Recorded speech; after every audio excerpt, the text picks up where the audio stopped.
Here we go again. I changed up which cards I had in which deck. Basically, I took them all apart. I picked the artwork that I liked best. And this time, instead of doing like a full suit of demons and a full suit of angels, I'm doing like half and half truly. So like there's 11 of each major arcana, half demons, half angels, and then there's half of each suit. So like half the pentacles are demons, half the pentacles are angels, and so on and so forth. So just because I see a lot of red somewhere doesn't mean that it's a particular suit or even like particular two suits, which I think I will enjoy more.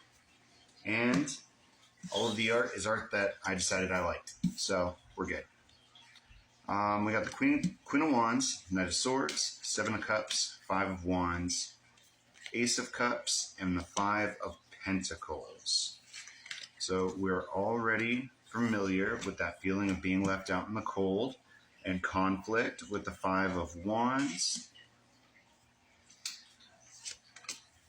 But we know that with Seven of Cups, that's a choice that we make, whether we're going to be participating in those emotions. We release what we do not need. The Knight of Swords and the Queen of Wands with the Ace of Cups. Probably the Divine Feminine, but let's clarify that. What's coming with the Knight of Swords, the Queen of Wands, and the Ace of Cups? The Chariot, Archangel Michael, the Hermit, Firkus, and the King of Swords, Elagos. So the King of Swords is exiting Hermit energy for this love offer to the Queen of Wands.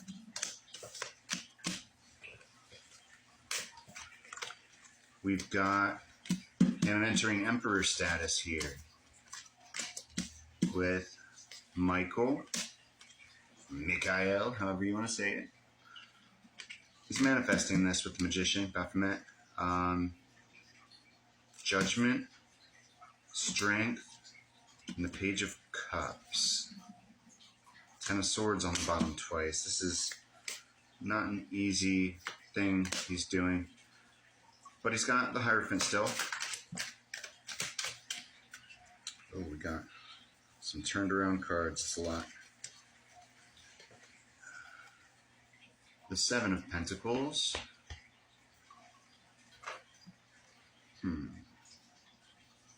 Maybe Seven of Pentacles.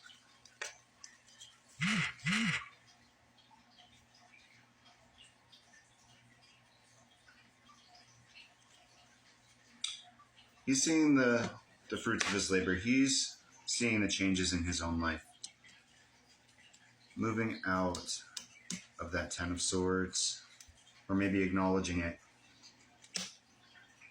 Seven of Wands also.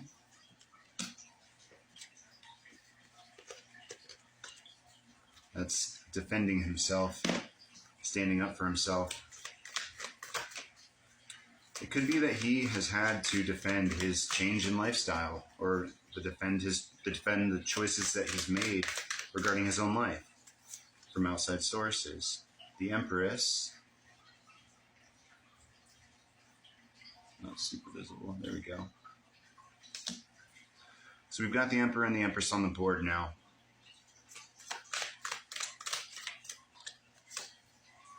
The High Priestess. Samael, the Devil. So the Empress knows that devil energy was in play. We were talking about it last reading too. The Knight of Cups. It could be that the masculine is anxious or upset that the feminine might not have seen all the growth that he has truly done. Page of Wands. Maybe there's misconceptions in how he feels perceived. But, you know, people can only tell so much of cards without actually talking to somebody. What more can you discern? Five of Swords, surrender, and the Fool, new beginning. Emotional offer, page. An emotional offer, good news. Someone who feels inspiration, wants to start that new beginning, even if they don't feel totally ready. And surrender to love. Haniel, the Lovers. I actually really like the picture on that one. It's like the archetypal angel with a human woman. I assume it's imagery from, the fall or whatever. But Six of Cups. This one doesn't feel so much like a choice, even though we have seen many options, not just in this reading, but in other readings also. That says to me is the choice of the soul connection. The Knight of Wands and the Page of Swords coming out.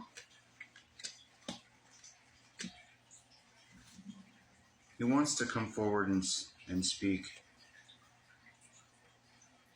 Knight of Pentacles. He's persevering. But he's not done yet, and he knows that.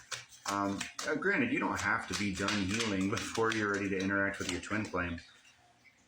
I think as long as there's an understanding of what is going on, having each other around could be beneficial. Not necessary, but beneficial perhaps. Depends on the progress of the individual twins. Speaking of which, Two of Cups. It's a new Two of Cups card. I kind of like it. Wings and Reins. Ten of Pentacles also. But that Nine of Wands. Nine of Wands. Our Wounded Warrior. It's a totally new deck. I just reorganized all of the cards. So that's our new Wounded Warrior card. But we got the Two of Cups and our Wounded Warrior together. It says Twin Flame. We've got the Emperor on the board. It's either the energy he's in or the energy he's reaching for. The Sun. The Ace of Wands. Passion. New beginnings. The Eight of Swords and the Two of Wands, deciding to move out of that lack mindset we were talking about.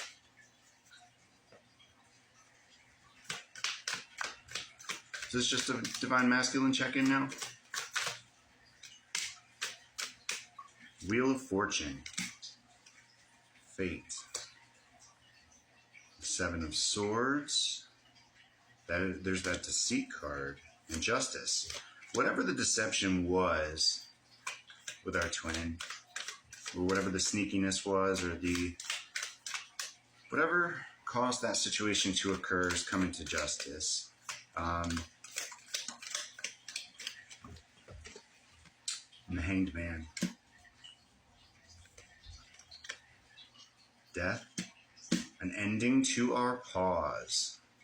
It seems like this is coming in, gonna happen. Again, we don't know when. We don't need it to happen at any particular time. We're not waiting for it to happen. We're living our life, being honest with ourselves and our emotions, doing what's best for us. And when things line up, they line up. We don't really know what that looks like on the Divine Masculine end. No matter what we can discern here with our cards, we don't know.